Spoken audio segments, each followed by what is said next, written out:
अभिनंदन, आज तुम्ही एक नवीन बिझनेस सुरू करण्याचे ठरवले आहे आणि या व्यवसायाला एक कायदेशीर ओळख तुम्ही देणार आहात. तर यामध्ये सर्वात महत्वाचा टप्पा असतो कंपनीचे आणि आपल्या ब्रँडचे नाव ठरवणे. आता तुम्ही कोणता बिझनेस करायचा हे ठरवले आहे. मी माझ्या ऑफिसमध्ये रोज बघतो की कित्येक उद्योजक त्यांच्या कंपनीसाठी एकदम कॉमन नाव सुचवतात, जे की अगोदरच रजिस्टर्ड झालेले असते किंवा त्यावर कोणाचा तरी ट्रेडमार्क, आणि मग एकतर कंपनीचे नाव रिजेक्ट होते किंवा नंतर त्यावर कोणाचे तरी ऑब्जेक्शन आहे. मग यामुळे तुमची परेशानी होते की वारंवार कंपनीचं नाव बदलावं लागतं किंवा आलेल्या ऑब्जेक्शनवर वेगवेगळे रिप्लाय द्यावे लागतात. किंवा जर कॉमन नाव तुम्ही सिलेक्ट केलेलं असेल तर मग पुढे तुमचं ब्रँड बिल्डिंगला किंवा बिझनेस ग्रोथला त्या नावामुळे अडचणही येऊ शकते. तर आजच्या या व्हिडिओमध्ये आपण बघणार आहोत की आपल्या कंपनीचे आणि आपल्या ब्रँडचे नाव कसे ठरवले पाहिजे, जेणेकरून आपली कंपनी लवकरात लवकर रजिस्टर्ड होईल आणि भविष्यामध्ये आपल्याला काहीही अडचण येणार नाही आणि त्याच नावाने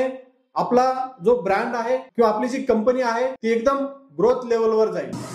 नमस्कार, मी वैजनाथ गाडेकर ई टॅक्सवाला मध्ये आपलं स्वागत करतो. चला तर मग सुरू करूया. तर कंपनीचं नाव जेव्हा तुम्ही डिसाईड करणार आहात तर आतापर्यंत तुम्ही हे डिसाईड केलेलं आहे की आपल्याला कोणत्या सेक्टरमध्ये काम करायचं आहे, कोणत्या प्रोडक्ट किंवा सर्व्हिसेस मार्केटला प्रोव्हाइड करायचे आहेत. मग आता पुढची स्टेप आहे की कंपनी उभा करणं, कंपनी रजिस्टर्ड करणं, एक लीगल स्टेटस देणं. मग आता जेव्हा आपल्याला ही कंपनी रजिस्टर्ड करायची आहे आणि त्यासाठी जे नाव फायनल करायचं आहे तर ते नाव एकदम युनिक आणि ट्रेडमार्क फ्रेंडली असणं आवश्यक आहे. हे नाव कोणत्याही ब्रँडची कॉपी नसायला पाहिजे किंवा इतर ब्रँडची किंवा त्यांच्या सारखंही सेम टू सेम दिसणारं किंवा थोडं मिळतं जुळतंही एकदम नसावं. मग यासाठी आपण जे ट्रेडमार्क रजिस्ट्री आहे म्हणजेच IP इंडिया या साईटवर जाऊन ट्रेडमार्क सर्च करणं अगोदर आवश्यक आहे. म्हणजे तुमच्या माइंड मध्ये जे काही नाव असेल तर ते पहिलं तुमचा क्लास अगोदर चेक करा आणि मग IP इंडियावर जाऊन त्या क्लासमध्ये ते नाव ऑलरेडी कोणी रजिस्टर्ड केलेलं आहे की नाही तर ते बघा.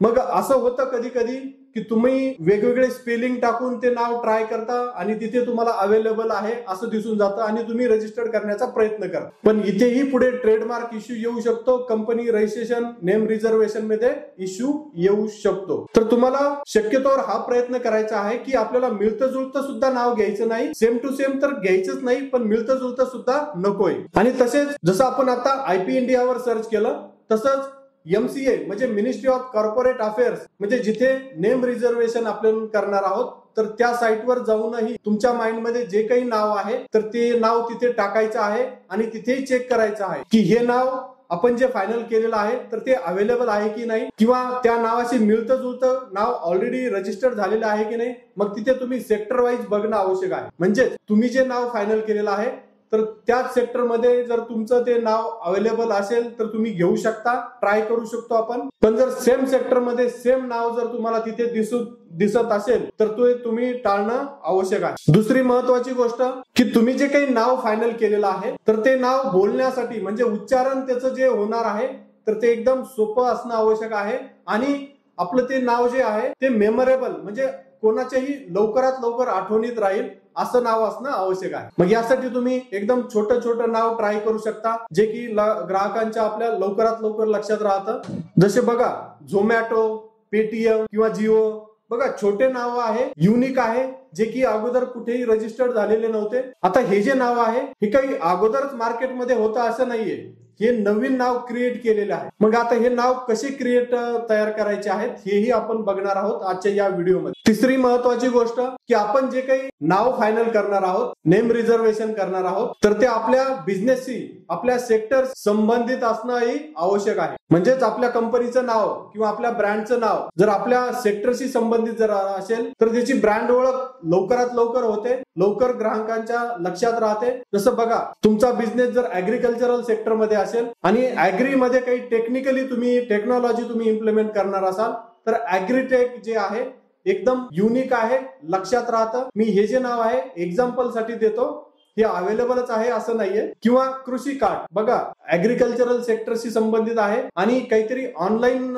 सेल करणारी ही कंपनी आहे, हा ब्रँड आहे असं दिसूनही येत आहे आणि ग्राहकांच्या लवकर लक्षात राहील असं हे नाव आहे. किंवा जर तुम्ही स्किन केअर साठी जर काम करणार असाल तर बघा ग्लो वेदा, म्हणजे आपण इथे इंडियन टच पण दिला आणि एक स्किन संबंधी सुद्धा इथे आपण नाव घेतलेलं आहे. म्हणजे असं काही मिक्सिंगही तुम्ही बिलकुल ट्राय करू, म्हणजे एक 2-3 नावाचं एकत्रित करून एक नवीन नाव तुम्ही तयार करू. तर त्यानंतर पुढे जाऊन तुमच्या माइंडमध्ये जे काही नाव आहे तर त्याचं जे डोमेन आहे, म्हणजे जे आपण नंतर वेबसाईट बनवणार आहोत, तर ते डोमेन अवेलेबल आहे की नाही हेही तुम्हाला चेक करणं आवश्यक आहे. मग ते डोमेन जे आहे ते एकतर .com किंवा .in यामध्ये क्लिअर कट अवेलेबल असणं आवश्यक आहे. तिथे कुठेही तुम्ही स्पेलिंग इकडे तिकडे ट्राय करून जर केलं तर तुम्हाला अवेलेबल आहे असं दिसेल, आणि नंतर मग कंपनीचं नाव वेगळं, डोमेन वेगळं असं होऊ शकतं. तर त्यासाठी जे कंपनीचं नाव आपण आम्हाला देणार आहात आणि तर तेच नाव इकडे डोमेन मध्येही अवेलेबल असणं आवश्यक आहे. आणि तसेच तर ते सोशल मीडियावर सर्च करा की तिथे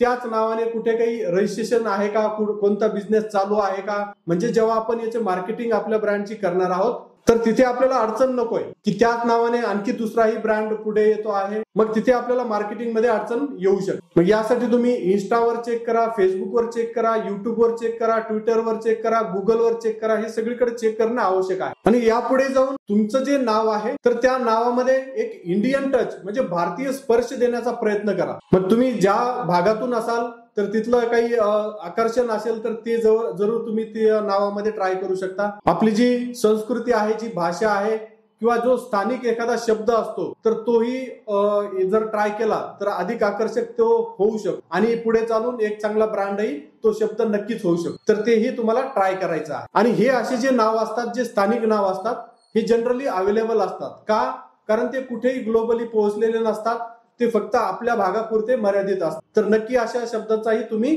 वापर करा. आणि सर्वात महत्वाचं, आपल्या कंपनीचा, आपल्या ब्रँडचा जो काही भविष्यामध्ये ग्रोथ होणार आहे, जो विस्तार होणार आहे, तोही लक्षात घेणं तितकंच आवश्यक आहे. मग हे सगळं जर लक्षात घेतलं तर त्यासाठी मग आपलं जे नाव आहे ते आताच विचारपूर्वक आपण ठेवणं आवश्यक आहे. म्हणजे आपल्या कंपनीची कितीही ग्रोथ जर झाली तर आता जे आपण नाव डिसाईड करणार आहोत ते नंतर आपल्याला त्रासदायक नको, नंतर ते नाव आपल्याला छोटं वाटायला नको, किंवा एका मर्यादित संकल्पना जी असती तर त्या मर्यादित संकल्पनेतही आपलं हे नाव नकोय. मग यासाठी आपल्याला भविष्यात आपला बिझनेस खूप मोठा करायचा आहे, त्यानुसारच आपलं हे नाव आताच डिसाईड करणं तितकंच आवश्यक आहे. बघा, जसं फ्लिपकार्ट एक कंपनी आहे, ही सुरुवातीला अगोदर फक्त बुक्सवर काम करत होते, म्हणजे बुक सेल करण्याचं काम करत होते. पण पुढे जाऊन या कंपनीने आपला विस्तार खूप मोठा वाढवला, पण नाव आजही तेच आहे. म्हणजे आता तुमची छोटी सुरुवात असू शकते पण नाव हे अमर्यादित पण जे नाव तुम्ही आता ठेवणार आहात ते पुढचा विचार करून आताच डिसाईड करणं तितकंच आवश्यक आहे. आणि पुढे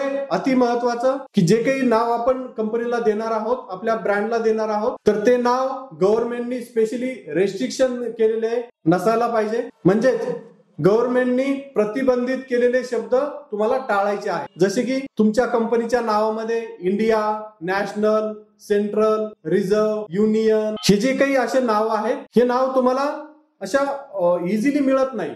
याला एक विशेष परवानगी लागते. जनरली हे जे नाव असतात गव्हर्नमेंटचेच असतात. गव्हर्नमेंटनी सर्वसामान्यांसाठी हे नाव रेस्ट्रिक्शन केलेले आहे. पण हे फक्त गव्हर्नमेंटचे शब्द आहेत जे की त्यांनाच मिळतात, आपल्याला मिळत. म्हणून हे शब्द तुम्हाला टाळायचे आहेत. हे शब्द तुमच्या कंपनीच्या नावामध्ये आपल्याला नकोय. आणि आता आपण जी कंपनी रजिस्टर करणार आहोत तर ही कंपनी आपल्याला बघायचं आहे की एक्झॅक्टली कोणत्या टाईप मध्ये आहे. म्हणजे प्रायव्हेट लिमिटेड कंपनी आहे की LLP आहे की 1% कंपनी आहे की सेक्शन 8 कंपनी आहे, हे आपल्याला बघायचं आहे. आणि त्यानुसार आपल्याला जे लास्टला जो वर्ड आहे तर तो प्रॉपर यूज करायचा आहे. म्हणजे बघा, जर तुम्ही तुमचा जो बिझनेस आहे प्रायव्हेट लिमिटेड मध्ये रजिस्टर करणार असाल तर लास्टला आपल्या कंपनीमध्ये प्रायव्हेट लिमिटेड असं लिहून येईल. हे जर 1% मध्ये करणार असाल तर अगोदर तुमच्या ब्रँडचं नाव, तुमची ब्रँडची कॅटेगरी, आणि मग पुढे ब्रॅकेटमध्ये OPC, आणि मग पुढे प्रायव्हेट लिमिटेड. आणि LLP मध्ये तुमच्या ब्रँडचं नाव, तुमची कॅटेगरी म्हणजे कोणत्या क्षेत्रामध्ये तुम्ही काम करणार आहात, आणि पुढे लिमिटेड लायबिलिटी पार्टनरशिप म्हणजे LLP असं लिहून येणार आहे. आणि सेक्शन 8 मध्ये तुम्ही फेडरेशन म्हणजे अगोदर तुम्ही तुमचं जे नाव आहे ते ब्रँड नेम, ज्या कॅटेगरीमध्ये काम करणार आहात, म्हणजे जसं तुम्ही वुमेन साठी काम करणार आहात, तुम्ही एज्युकेशन सेक्टरमध्ये काम करणार आहात, जे काही सोशली ऍक्टिव्हिटी तुम्ही करणार आहात तर ते तिथे मेन्शन करणं आहे. आणि फायनली तुम्ही फेडरेशन, असोसिएशन, चेंबर्स यासारखे जे नाव आहेत तर ते तुम्हाला घ्यायचे आहे. मग यासाठी तुम्हाला तुमचं सेक्टर कोणतं आहे हेही अगोदर सिलेक्ट करणं आवश्यक आहे आणि त्या सेक्टरला अनुरूप असं नाव तुम्हाला डिसाईड करायचं आहे. आता सगळ्यात महत्वाचं हे समजून घ्या की तुमचं जे कंपनीचं नाव आहे आणि तुमचं जे ब्रँडचं नाव आहे हे एकच असू शकतं किंवा डिफरंटही असू शकतं. म्हणजे जसं बघा, एक कंपनी आहे, suppose ABC enterprises private limited, हे असं कंपनीचं नाव आहे आणि त्यांच्या ब्रँडचं नाव आहे स्मार्ट कार्ड. म्हणजे कंपनीचं नाव एबीसी एंटरप्राइजेस आहे पण त्यांचे जे ब्रँड आहे त्याचं नाव आहे स्मार्ट कार्ड. हे टोटली डिफरंट आहे. हे झालं एक एक्झाम्पल, म्हणजे वेगवेगळं. आणि सेम असलेलं एक एक्झाम्पल जर बघायचं झालं तर पेटीएम. समजा पेटीएम कंपनीचं नाव आहे पेटीएम टेक्नॉलॉजीज प्रायव्हेट लिमिटेड आणि ब्रँडचं नाव आहे पेटीएम. किंवा आमचंही एक्झाम्पल घेऊ शकता, आमचं कंपनीचं नाव आहे ई टॅक्स वाला बिझनेस सोल्युशन्स प्रायव्हेट लिमिटेड आणि ब्रँडचं नाव आहे ई टॅक्स वाला. तर असं तुम्ही एकत्रही करू शकता किंवा दोन्ही नाव वेगवेगळे सुद्धा करू शकता. आणि पुढे याच कंपनीच्या अंडरमध्ये तुम्ही असे वेगवेगळे ब्रँडही उभा करू शकता, वेगवेगळे ब्रँड रजिस्टर्ड करता येणं पॉसिबल आहे. जसं आता फार्मा सेक्टरमध्ये कित्येक आमचे क्लायंट आहेत. फार्मास्युटिकल कंपनी प्रायव्हेट लिमिटेड मध्ये जेव्हा आपण रजिस्ट्रेशन करतो तर कंपनीचं नाव XYZ फार्मा प्रायव्हेट लिमिटेड असं असतं आणि त्यांचे जे ब्रँड नेम आहे खूप मल्टिपल ब्रँड नेम असतात, 20-25 त्यांचे ब्रँड्स असतात. मग या सगळ्यांचे पुढे ट्रेडमार्क करणं, त्यासाठी ट्रेडमार्क सर्च करणं आणि ते रजिस्टर्ड करणं, हे सगळे आपल्याला काम करायचे आहे. आता हे तर सर्व नियम तुम्हाला समजलेले आहेत, पण मग नाव शोधायचे तरी कसे? युनिक नाव किती विचार करून मिळत नाही, मग काय करावे?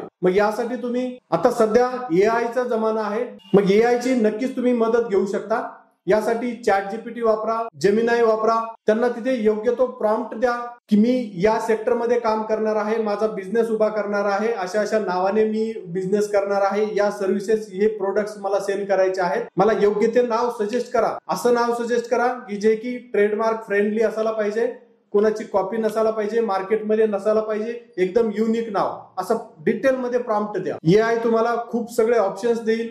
होऊ शकतं ते नाव ऑलरेडी मार्केटमध्ये आहे, पण मग त्यांनी जे काही सजेशन दिलेलं आहे त्या सजेशनचा वापर करून, काही कॉम्बिनेशन करून, काही मिक्सिंग करून तुम्ही एक नवीन नाव नक्कीच उदयास आणू शकता. त्यानंतर आणखी एक टूल आहे की तुम्ही गुगलवर जा, तिथे कंपनी नेम जनरेशन किंवा कंपनी नेम जनरेटर असं सर्च करा.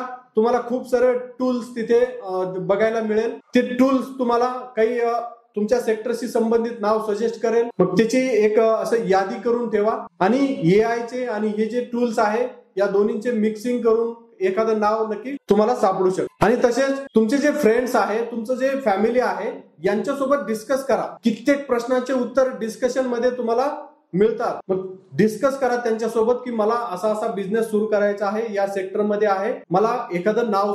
आता जे आपले फ्रेंड्स आणि जी फॅमिली नाव सुचवणार आहे ते काही एकदम युनिकच सुचवतील असं नाहीये, वेगवेगळे त्यांचे सजेशन येईल, पण त्यांचे सजेशनही तुम्ही नोट डाऊन करून ठेवा. म्हणजे जेव्हा तुम्ही एक भरपूर मोठी लिस्ट तयार करता, त्या लिस्ट मधून एखादं तरी नाव आहे, आपल्याला एकच नाव पाहिजे, मग एक तरी नाव आहे आपल्याला ते भेटू शकतं. तुम्ही जर ते नाव आम्हाला शेअर केलं तर आम्ही तुम्हाला सांगू शकतो की हे नाव आहे अवेलेबल, आपण नक्की यापुढे ट्राय करू शकतो. आणि तसे तुमचे जे काही सहकारी आहे, तुमची जी टीम आहे कंपनीमध्ये काम करणारी, तर त्यांच्यासोबत ब्रेन स्टॉर्मिंगही करणं तितकंच आवश्यक आहे. मग त्यासाठी एक मीटिंग बोलवा, मीटिंग मध्ये डिस्कस करा की आपल्याला असं असं करायचं आहे. मग चर्चा करा, चर्चामध्ये एक नाव नक्कीच तुम्हाला नवीन ऐकायला मिळू शकतं. प्रत्येक जण एक 5-5 नाव तरी नवीन तुम्हाला सजेस्ट करतील.